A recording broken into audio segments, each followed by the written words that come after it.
I just wanted to show this. Every day the forest provides for me, whether it be wood or walnuts. I've got like 5 walnut trees around here, and I find at least 2 or 3 of these every day, if not more.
Finally got the floor done, but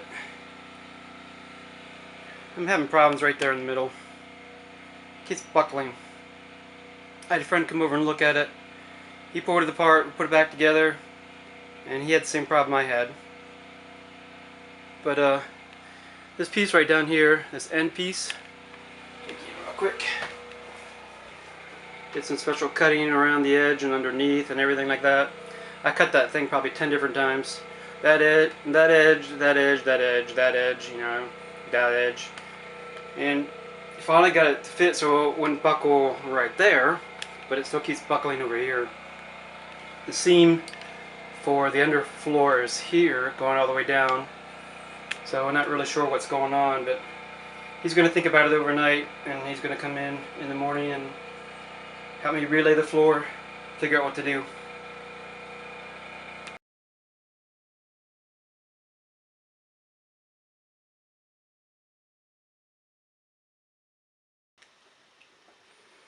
Yes, I know it's a little dark in here, but as you can see, the composting toilet's there, the sink is there. We're going to be putting some shelves up there, and a closet in right here. Once we put the sink in, the buckling problem kind of went away, and nothing's hooked up. It's just sitting in there right now. So I have to get the starting stuff for the composting toilet. Got to attach it to the ceiling. There's an overflow valve that needs to go outside. Have to hook the water from outside into the sink in here, and then clog up the hot water one because we don't have hot water yet. And put in the DC lighting, trim board, which is white cedar. That's white cedar. The cabinet's white cedar. The closet's white cedar.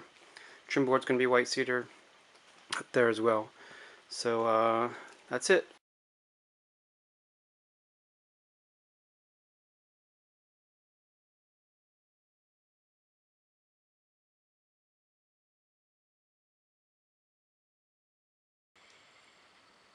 So my first snake, anyways, a live snake that wasn't captured by someone else. Seen a couple dead ones or skins. Shook me back.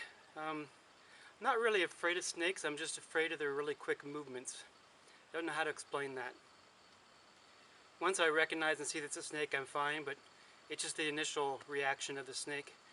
Which is really also funny too, because like haunted houses and scary movies don't really bother me. I'm usually laughing through them. I'm always expecting, I guess, the quick and sudden jolts and stuff. But anyway, I really haven't been making videos because it's rained. And then it rained again, and then it rained again, and then it was a cloudy day, and then it rained again. So after 4 or 5 days of dreariness, the sun is out. Thank you. After day 3, I ran out of power, had a juice in my battery, my solar powers. My solar panels weren't getting any sun. I don't have the water wheel hooked up yet, so yesterday I actually resorted, day 4, I resorted to using the generator all day. Wasn't anything to do.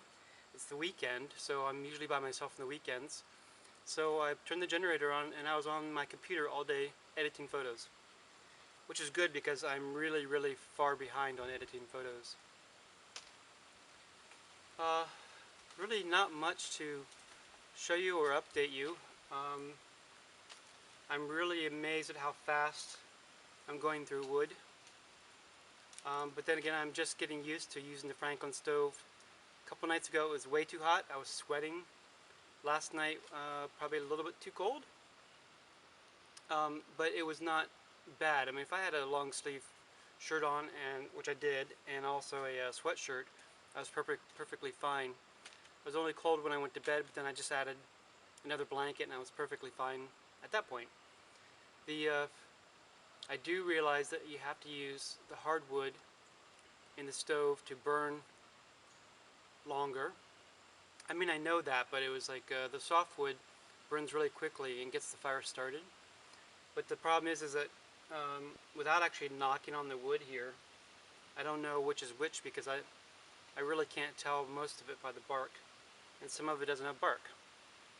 Most of it just little crappy stuff. So it burns really fast. So like I said, I've gone through most of the pile. Anyway, today I've been making my pros and cons list of living in the cabin, living in an off-grid cabin. And so far my pros outweigh my cons, but not by much. And a lot of the stuff is they balance each other. And like, see, for example, I have no refrigerator, which is, I guess, a con. But it's a pro because it's forcing me to eat healthier. It's also, I have the opportunity to rebuild a root cellar over there if I get off my lazy butt and do it. So they kind of balance each other out. Another one would be there's no internet here. But that's good because there's always something to do, and if I'm on the computer, I don't want to get up and do anything. I want to watch movies, I want to watch YouTube videos, I want to do my editing, I want to do, anything but, doing what I'm supposed to be doing. So the fact that there's no internet here means I actually get to do stuff, and I'm being a lot healthier because of it. I've lost over 10 pounds. My kidney function went from 16% to 20%, so it's gone up, which is really, really good. I'm hiking.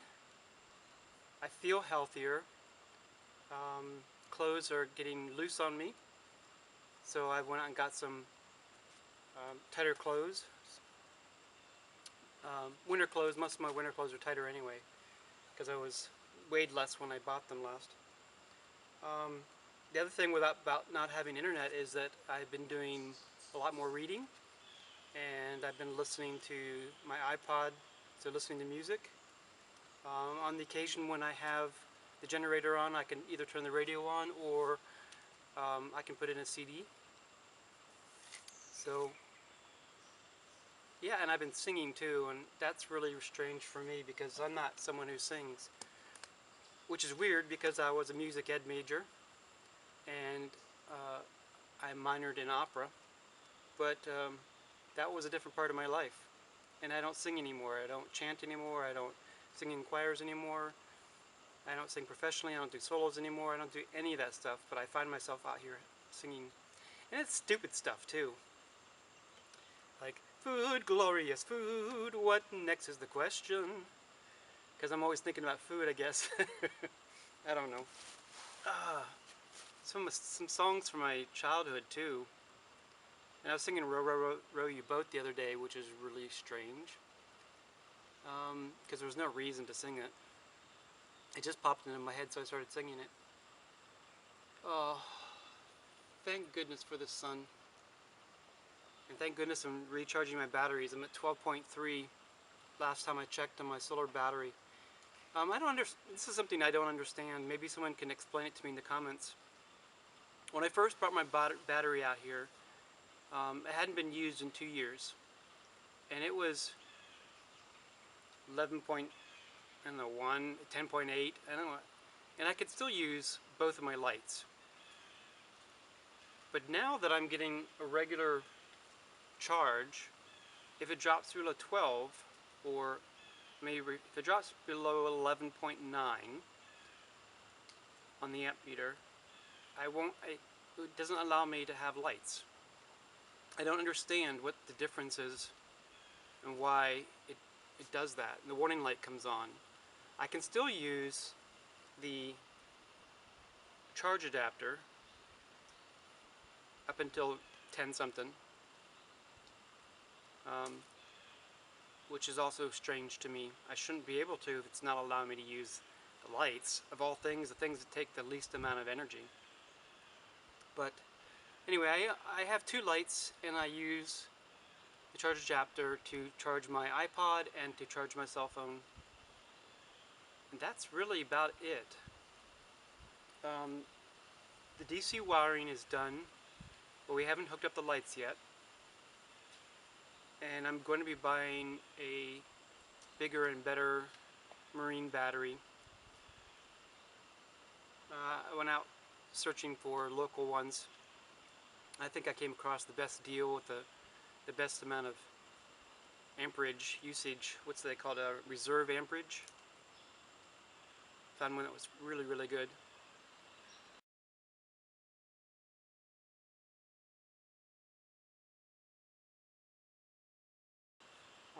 And it was quite inexpensive, but it's very, very heavy. It's full of lead. It's a really kind of a big one. But anyway, it's twice the size of my battery that I have now, let's put it that way. I know you're supposed to use multiple batteries, and I know I can't combine the 2 batteries together, 2 different kind of batteries. And you're supposed to use, when you add more than 1 battery, it needs to be the same brand, and it needs to be done at the exact same time, so like brand new batteries. You can't use a used and a new battery together. I know all that, so I'm not worried about that. The other battery will go back into storage and be a backup, I guess. That's a good idea. Actually, I'll just keep it out. I keep it out, but I won't have it hooked up. I'll give it a full charge.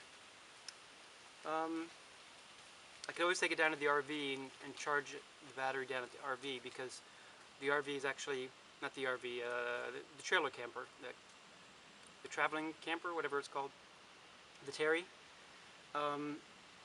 because I have power down there, and so I can, if I plug in the camper, it automatically charges the battery because it's an old DC system, or I can unplug it and just use the solar power panels that are down there.